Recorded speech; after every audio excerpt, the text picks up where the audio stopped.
Hare Krishna. We continue to read from teachings of Queen Kunti. We are on prayer number 25, which is titled Unalloyed Devotion. It's there in Srimad Bhagavatam, Canto 1, Chapter 8, Text 42. O Lord of Madhu, as the Ganges forever flows to the sea without hindrance, let my attraction be constantly drawn unto you, without being diverted to anyone else. So we have been reading the purport by His Divine Grace A.C. Bhaktivedanta Swami Srila Prabhupada.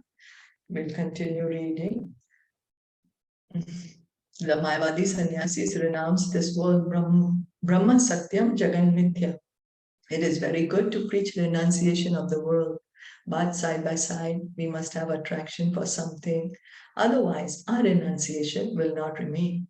So if we say, I renounce this, I renounce that, but we must have attraction for something, because it's our natural tendency to be attracted to something. You know, if we can't just keep the mind empty, it is going to be attracted to some thought or the other. Our consciousness is going to be attracted to something. So we should know, who shall we be attracted to? We are saying don't be attached to the material world. Then who should we be attached to? We see many Mayavadi sannyasis who says Brahma Satyam Jagan Mithya, but after they take sannyas, they return to the material world to open hospitals and do philanthropic work. Why? If they have left this world considering it mithya, false, why do they return to take up politics, philanthropy, and sociology? Actually, this is bound to happen, for we are living entities and are active. If out of frustration we try to become inactive, we shall fail in our attempt. We must engage in activities. So if we artificially say, okay, this world is false. Yes, it's true. It's a reflection. It's a perverted reflection of the spiritual world. But what are we supposed to do? So Prabhupada is saying, when people don't know what they're supposed to do, they just artificially renounce. What happens? We see after some time, they're again back to the material activities. Philanthropy is also a material activity. Charity, helping others, for whatever way, opening hospitals, it is also material. It's not on the spiritual platform. The supreme activity, the Brahman spiritual activity, is devotional service. So what is a spiritual activity? Devotional service is spiritual activity. What is Sanatan Dharma? Sanatan Dharma is to serve. Our Sanatan Dharma of every living entity is to serve. So this spiritual activity is devotional service. Unfortunately, the Mayavadis do not know this. They think that the spiritual world is void. So, you know, some people think the spiritual world is empty. There's nothing there in the spiritual world. Nothing. Some people think the spiritual world is maybe just some dark, or some people think that it's just void, like, yeah, nothing there. Some people think it's just light, only one big bright light everywhere, nothing. But however, the spiritual world is exactly like the material world in that it has varieties. In the spiritual world, there are also houses, trees, roads, chariots, everything is there, but without the material varieties. So in the spiritual world, all variety are there. There is houses, there is chariots, there's trees, flowers, birds, plants. Everything is there, but everything is spiritual, not material. Here in the material world, the elements are all material. And only the spirit soul is the living entity who's inside the body. Yeah. But in the spiritual world, everything is spiritual. It's not that there is no variety in the spiritual world. The spiritual world is completely full of variety. That is the reason we have variety in the material world. The material world is a perverted reflection of the spiritual world.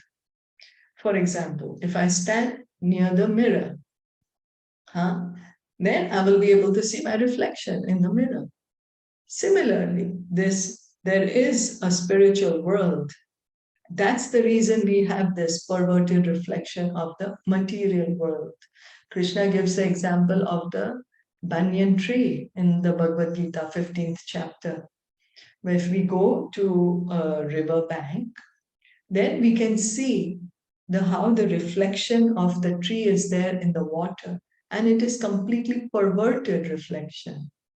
The branches are up, and I'm sorry, the roots are up and the branches are down. That is a perverted reflection. So this material world is real. It's not that we are right now, we are not here. Yes, we are very much here, but it is temporary. It's temporary. It is false because it is temporary. That's why it's called false. What is false is we thinking that we are product of matter. We thinking that I am this body. We thinking that consciousness is material. That is what is false. Yeah. So as described in Brahma Samhita 5.29, Brahma Samhita are the prayers which are sung by Lord Brahma. Chintamani prakara sadama sukalpa vriksha laksha vriteshu surabir abhipalayantam lakshmi sahasra shata sambrama sevayamanam govindam adi purusham tam aham bhajami. I worship Govinda, the primeval Lord, the first progenitor who is tending the cows, yielding all desires in abodes built with spiritual gems, surrounded by millions of purpose trees, and always served with great reverence and affection by hundreds of thousands of goddesses of fortune or gopis. So this is the description that Brahmaji is giving to us of the spiritual world. He's saying, I worship Govinda, the primeval Lord. Govindam Adi Purusham Tam Aham Bhajami. Right? Govinda, you are my seed-giving father. You are the origin of everything and everyone. You're the source of everything and everyone. And what is Govinda doing there? Govinda is tending cows. So in the spiritual world, there are cows. It's not that there are cows only here in the material world. But the cows in the spiritual world are the Surabhi cows, Surabhir. They can yield whatever we want. We can ask the cow to give us and she will give. Surabhi cow, her milk is so fragrant, so sweet. She's spiritual. Everything in the spiritual world is spiritual. There is no material body and that the soul is separate from the body. No, that is only here in the material world that we are the soul, but we are inside this material body. So the Surabhi cows, yielding all desires, and then in abodes built with spiritual gems. Here our houses are made of bricks, stones, cement, whatever you may call it, glass, but in the spiritual world, the houses are made with spiritual gems, not even material gems. We have gems here in the material world, but in the spiritual world, there are no material diamonds. The diamonds in the spiritual world are spiritual. The pearls in the spiritual world are spiritual. Surrounded by millions of purpose trees. Purpose trees are the kalpa vriksha. Kalpa vriksha, that you go and ask the tree anything, the tree will give you. We ask the tree for an orange or an apple or a grape. The same tree can give anything. Why? In the spiritual world, the kalpa vriksha is there because there is no one has the greed over there. And everyone's desire, even if someone asks the tree for something, the purpose is for the pleasure of Krishna. I want to offer it to Krishna, my dear tree. Please give me this fruit. I would like to offer it to Krishna, and the tree gives. So this is the spiritual world, and always served with great reverence and affection by hundreds of thousands of goddesses of fortune or gopis. So see, we can see Krishna, God is not alone. He's there in the spiritual world. It's a brilliant place. There's valuable jewels, there's cows, there's so many trees. And there's houses, there are houses, and he's surrounded by the gopis. The gopis are the original goddesses of fortune. We are always praying to Lakshmi Devi, please, please, please be with me, don't be upset with me, don't leave me and go. Krishna, he's surrounded by millions of Lakshmi Devis. The gopis are the original Lakshmi Devi. Hundreds and thousands of goddesses of fortune or gopis. So this is, okay, we'll just read here. In the spiritual world, there are kalpavriksha trees which yield whatever type of fruit we desire. In the material world, a mango tree cannot supply grapes, nor can a grapevine supply mangoes. In the spiritual world, however, if we take a mango from a tree and then at the same time desire grapes, the tree will supply that. This is called a desire tree. These are some of the actualities of the spiritual world. So we can see that it's not that the spiritual world is that no one is there in the spiritual world, or it's all dark, or there's nothing there, or there's just only light over there. No, the spiritual world is full of variety.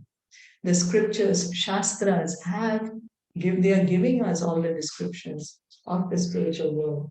So if someone says the spiritual world is nothing, means we have not heard from the Shastra. Because the Shastra is openly declaring the description of the spiritual world. We just have to simply hear from the authorities. Is that okay?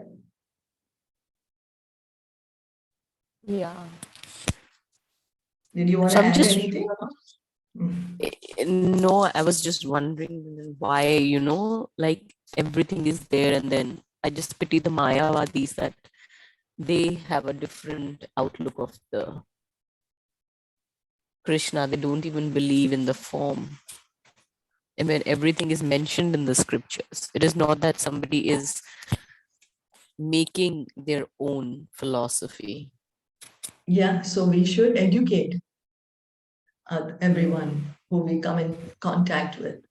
Because, otherwise, how would they know? We didn't know at one point of time, too. Right? We didn't know, but this the mercy of the devotees, mercy of Srila Prabhupada, that we have gotten to know. So we should not hold on to the mercy. Spread the mercy. Let everyone know. Yes? Yeah. Okay. And then again, that point comes that, wow, Kunti Devi is so intelligent. Like, she has so much knowledge. Oh, yes. Because the Yes, prayers yes. she is putting are really for our good. Like, definitely she knows everything. So this is for our good that she's doing, right? Yes, yes. Yes, Kunti Maharani's exalted platform is being revealed to us over here. Pure devotee, she's a pure devotee of the Lord. She's not an ordinary woman.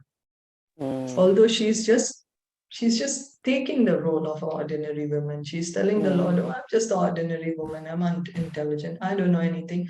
But as you rightly pointed out, the prayers that she is singing are so full of knowledge. So it shows that she has complete knowledge. So a pure devotee has complete knowledge, not in ignorance. हरे कृष्णा तभी तो Hare वो Krishna. कुंवारेपन से इतनी intelligent थी, तभी इतनी तपस्या की, तभी तो उनको इतने वरदान मिले और इतने सब ना. Right. Yes. But qualified. Kunti Maharani is very qualified from the beginning. Very, Yes. very, very. Yeah, because she Yes. got like the demigod's children. She bore the demigods. Yes. It's a big thing. Yes. उनको Yes. demigods के बच्चे होने को मिले, and then they were still like accepted in society, called the children of Pandu. Like it's a big thing. It's not easy. How Correct.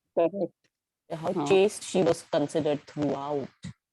Yes. And after 5,000 years later, we are trying to study her prayers.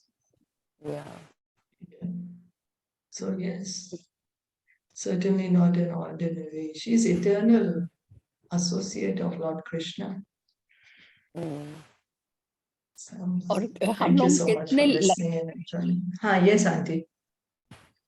हाँ, कितने लक्की है ना कि अभी इतने सालों का knowledge अभी तक चला है, हमारा हम तक पहुंचा है।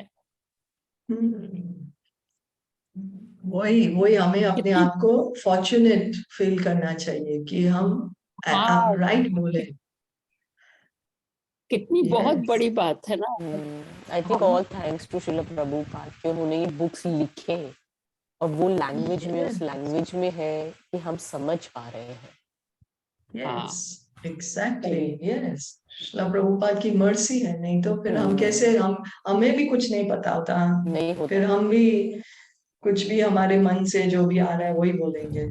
और अभी हम क्या एब्सोल्यूट ट्रूथ क्या है उसकी जानकारी मिल रही है हमें। स्पिरिचुअल वर्ल्ड कैसे है, मटेरियल वर्ल्ड के इधर से आया है, सब जानकारी मिल रही है। All thanks to Srila Prabhupada, he's translated the books in a language in which is easy for us to understand. Yes.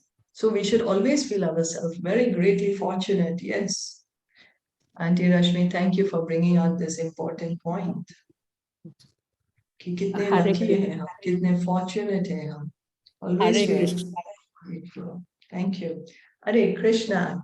Hare We'll Krishna. stop here for today. Hari Yeah. Bol. Thank you Thank for you. joining.